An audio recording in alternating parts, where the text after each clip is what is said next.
सुंदरवन के एक खूबसूरत से जंगल में सोनी चिड़िया अपने भैया और भाभी के साथ में रहती थी।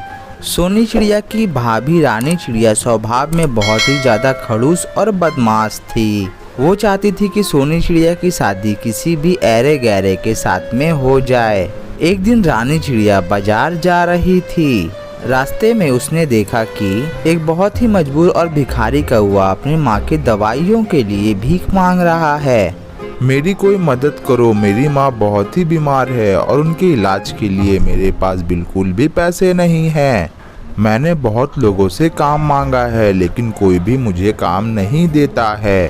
कोई मेरी मदद करो, आप लोगों की बहुत मेहरबानी होगी। फिर रानी चिड़िया अपने मन में सोचती है, ये भिखारी कौवा मेरे बहुत काम का है। अगर मैं इसकी शादी सोनी चिड़िया के साथ करा दूं तो मेरी बला टल जाएगी और हमें 1 रुपया भी सोनी चिड़िया की शादी में लगाना नहीं पड़ेगा और हमारे सिर से मुसीबत टल जाएगी और हम दोनों आराम से रहेंगे।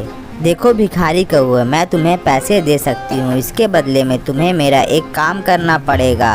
आप जो कहेंगी मैं वही करूँगा, लेकिन इस वक्त मेरी माँ के लिए मुझे कुछ पैसे दे दो। मेरी माँ बहुत ही ज़्यादा बीमार है। फिर रानी चिड़िया उस गरीब कौवे को पैसे दे देती है और वहाँ से वापस अपने घर चली आती है। अगले दिन रानी चिड़िया बबलू कबूतर से बोलती है, बबलू, मैंने अपनी सोनी के लिए बहुत ही अच्छे एक कौवे का रिश्ता देखा है। अगर तुम हाँ कहते हो तो मैं आज ही उस कौवे को अपने घर बुला लेती हूँ। पर रानी कौवे कौन से जंगल का है, कैसा खानदान है और कहाँ रहता है? तुम्हें ये सब भी तो देखना पड़ेगा कि नहीं? बस आ गई ना वही बात। तुम तो ये सोचते हो कि मैं सोनी चिड़िया की भाभी हूँ। अगर माँ होती तो उसके लिए अच्छा रिश्ता देखती। रहने दो, तुम तो मुझे अपना समझते ही नहीं हो। भला मैं अपनी सोनी के लिए बुरा रिश्ता थोड़ी ना ढूंढ कर लाऊंगी।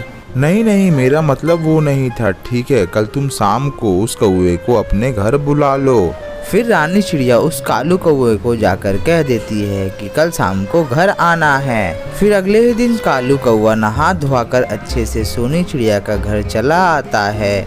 बस कालू कौवा की ये मजबूरी थी कि वो एक गरीब भिखारी था और रानी चिड़िया ने जो शर्त रखी थी उस बेचारे को माननी पड़ी। कुछ दिनों के बाद ही सोनी चिड़िया और कालू कौवे की शादी करवा दी जाती है। लेकिन शादी के बाद सोनी चिड़िया से कालू कौवा कुछ भी नहीं छुपाता है। वो सोनी चिड़िया से शुरू से लेकर आखिर तक सारी सच्चाई बता देता है। उसके बाद कालू कौवा सोनी चिड़िया से कहता है, ये है सच्चाई। अगर तुम अभी भी अपने भैया के घर जाना चाहती हो तो मैं तुम्हें नहीं रोकूंगा। रानी भाभी ने भले ही आपकी शादी मेरे साथ किसी भी तरह की हो, लेकिन अब आप मेरे पति हैं और आपकी मम्मी मेरी सास है। आप दोनों जहाँ भी रहेंगे मैं वहीं रह लूँगी। मैं वापस जाकर अपने भैया को और भी ज़्यादा कष्ट नहीं देना चाहती हूँ। फिर कालू कौवा और सोनी चिड़िया उसके साथ दूसरे जंगल चले जाते हैं। वहाँ जाने के बाद कालू कौवा और सोनी चिड़िया दूसरा घर बनाने में लग जाते हैं। फिर सोनी चिड़िया अपने पति कालू कौवा और सास के साथ में उस घर में रहने लगती है। कालू कौवा कोई भी काम नहीं करता था, इसीलिए वो सोनी चिड़िया के साथ जंगल जाता था और लकड़ियाँ काट कर लाता था और उन्हीं लकड़ियों को बेचकर वो दोनों गुजारा करते थे। एक दिन कालू कौवा और सोनी चिड़िया जंगल में लकड़ियाँ काटने के लिए गए हुए थे। अचानक बहुत ही तेज बारिश हो जाती है। वो दोनों कुछ देर के लिए जंगल में ही रुक जाते हैं। तभी उन दोनों को किसी की कहराने की आवाज़ आती है। वो दोनों देखते हैं कि एक गड्ढे में एक बुढ़ा तोता गिरा पड़ा हुआ है और बहुत ही कमज़ोर हालत में है।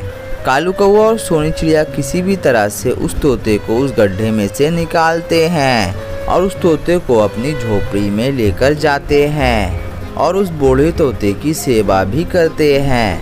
अगले दिन उस बूढ़े तोते को होश आ जाता है। तुम दोनों ने मेरी जान बचाकर मुझ पर बहुत बड़ा एहसान किया है। मैं एक जादूगर हूँ। मैं जंगल के रास्ते से अपने घर जा रहा था। गड्ढा झाड़ियों से ढका हुआ था। शायद किसी ने जंगली जानवर को पकड़ने के लिए वो गड्ढा बनाया था। पता नहीं इतनी तेज बारिश में मुझे वो गड्ढा नजर ही नहीं आया और मैं उस गड्ढे में गिर गया। अगर तुम दोनों मुझे नहीं बचाते तो मैं बच भी नहीं पाता। बाबा ये लीजिए, गरम गरम हल्दी वाला दूध पी लीजिए। अच्छा तो तुम दोनों यहाँ पर रहते हो।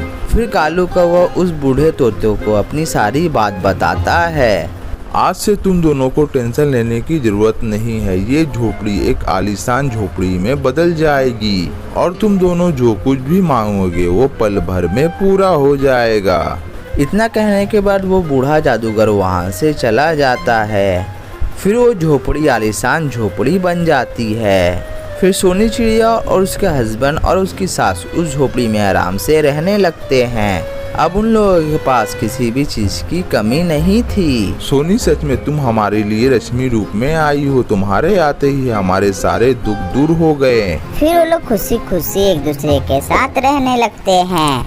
ये कहानी से हमें ये सीख मिलता है कि हमेशा हमें दूसरों की मदद करनी चाहिए।